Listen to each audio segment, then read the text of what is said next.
It's really full in here. All right. Thank you, Eri, for the invitation to perform.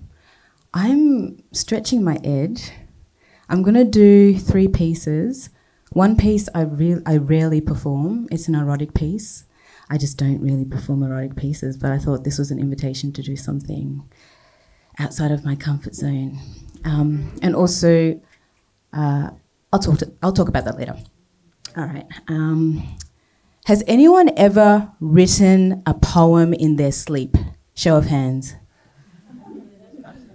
Okay, a couple of people. This was like the second time it's happened. I feel like I couldn't process what was happening around the world. To be honest, because of a lot of cancel culture, I feel like we're thriving in cancel culture at the moment and in divisiveness. And so, for a while I felt a bit blocked in terms of expressing how I feel about what's been going on. And then I was sleeping, and then this poem just went brrr, boop, like that, exactly like that. And so it's called Sound Check, and I'll start with this one.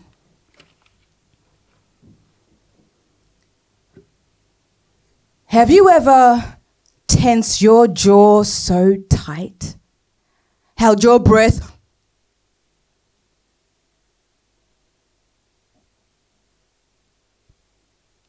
so long because you believed that you didn't deserve the blessing knocking at your ribcage to be let in? Do you believe miracles are yours? To really and truly have, to cherish and to hold, do you really and truly believe so? Have you seen something you love so much depart on an aeroplane, in a casket, or a train of thought? Funny how the only thing that these 3 things have in common is air, the loss or the momentum of it, like dreams. Have you ever turned your heart into a deep, dank dungeon where your big dreams lie shivering skeletons that forgot to be sung to because this was the only organ you dared to invite your big dreams into? Throats were never meant to be vacant of great things, never meant to be the court where ideas go to be seized and sentenced, because things were never meant to be judged before they were fully realized, because things can only glimmer when they've been put under pressure. So glide your dreams into the light.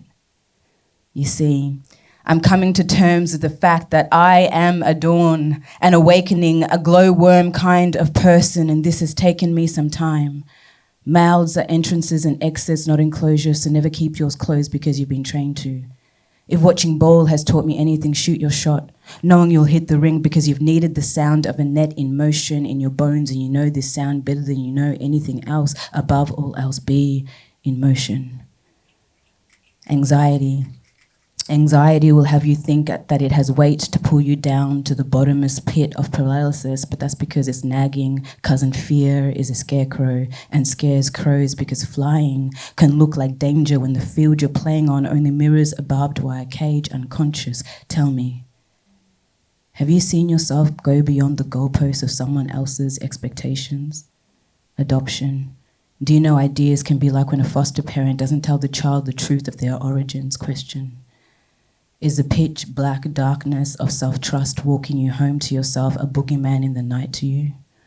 Or are the lights on all the time and we're still sleeping? Or are we still sleeping because the lights are on all the fucking time? I developed agoraphobia during the pandemic, but if I was honest with myself, I'd probably say it happened when I was still in my mother's tomb, because safe havens can become boats with holes in them when the womb of the world is a Titanic, that it was never safe because it keeps crashing into icebergs that it creates all on its own. And sometimes I'm scared, and sometimes I'm scared, and sometimes I'm scared, and sometimes I'm scared because the difference between fact and fiction is who's speaking. Because the line in the sand has washed away and everything is tumbling and everything is tumbling and everything is tumbling and nothing is stable. See, because inflation, because genocide, because more countries than we know have nuclear weapons, because we want to colonize Mars before we stop killing children. Because human is a dirty word, when being human should be like the gold teeth in the mouth plate of heaven, because bodies are temples, because they're temporary, that's why they're sacred. Did I brush my teeth today? Do you know, if you go to a dentist, they can X-ray each tooth in search of any in search of any cavities or any other calamities. Teeth are sacred because they're like tarot. Scatter them on the earth and you can read the contents of your life. Like your hair is a recorder collecting receipts of everything you've ever done. So when you cut it off, it really is a fresh new start. Maybe there is something more to this voodoo thing than hocus pocus, poke us and let's focus. War is imminent. If we do not take hold of our inner traumatized teenager throwing tantrums, threatening to jump off every cliff if you give her the opportunity to. So, bogus politicians, your teenager, she just needs to grow out of hating what she sees in the mirror. I want to be an adult that still sees dinosaurs and whales and people's faces in the sky. I want to believe in giant things again, like make-believe, like my soul. I want to believe that humans still have souls again. I want to believe. I want. Maybe that's the beginning, I want. Because more dangerous than wanting is losing that craving of wanting something, anything that resembles greatness. So I relax my jaw. I free flow my breath because I know I deserve the blessing knocking at my ribcage. To be let in is really and truly mine, to have and to cherish and to let go of something I love. Departing on an aeroplane in a casket or a train of thought is me growing into something resembling greatness, so I lied. These three things have more in common than air.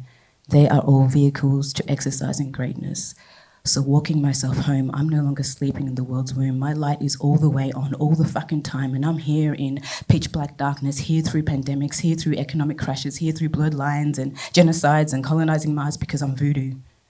I am voodoo, meaning I'm sacred, because this is my origin, because me, in my most virgin I am, is magic.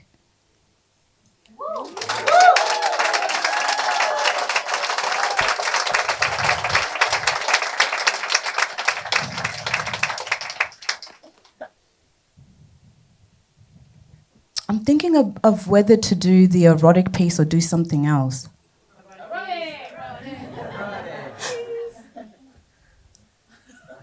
Okay. All right. I mean, it's erotic, but also there's layers upon... My poetry is quite dense. There's layers upon layers upon layers. So there is eroticism, but it's also about other things. I'll do the piece. I'll do the erotic piece. I got married in the Caribbean about 2 years ago, going through a divorce. And my ex-husband is like playing on my mind a little bit, like energetically. And I wrote this very similar to what Ari was talking about in terms of like when, as a couple, you're re-traumatizing each other too much. And that's really what made me just go, we need a break. We're playing patterns and traumas, and it's not healthy for any of us. So I guess this is, it's a bit about that. And there's some eroticness as well. Okay, let's do it. And then I'll end with Seventh Wonder, which is hopefully, inspires you. All right. If I could, I would spoon you from your worry well, make smooth the floating curdles of your pain. If I could, I would make friends the rim of your trouble cup. Love, surf on the coastline of my thighs. Withdraw the troops of agitation out of your homeland. Invaders will always be invaders. Make nothing your enemy. Make harmony our home. Not Mother Superior, not a savior, just your warrior. I will make promise to block the warring battlefield of 1,000 thoughts enlisted to charge towards the front line of your eardrums. I will bleat out every litany of linguistic tyranny of grenade tongues that has ever blurted out you need to man up or that you're not man enough. I will make sacred your manhood. My general, my lieutenant, Spartacus, Zeus, my bedrock. Revive me with your lightning bolt. Ring the wedding bells from the edge of my cliff and make my waves crash. Let our matrimonial bed rock. Before the raging storm sweeps through us and turns us into sergeants of anger, lay your terrors across the entire contents of my territory. Let shake soft my furniture. With this vibration, make Beethoven with these furnishings. No, this body is not at war with you. Luther Vandross this afro puff. So you may know this body is almond oil and citrus, Sade singing soldiers of love. I'm straight vibing you. Kiss the outside husk of this haven. Don't you know heaven is your light finding its way inside of me? Drink the full spectrum of my rainbow. Watch how my treble clefs, with the hands of all the gods residing inside of you, crack open this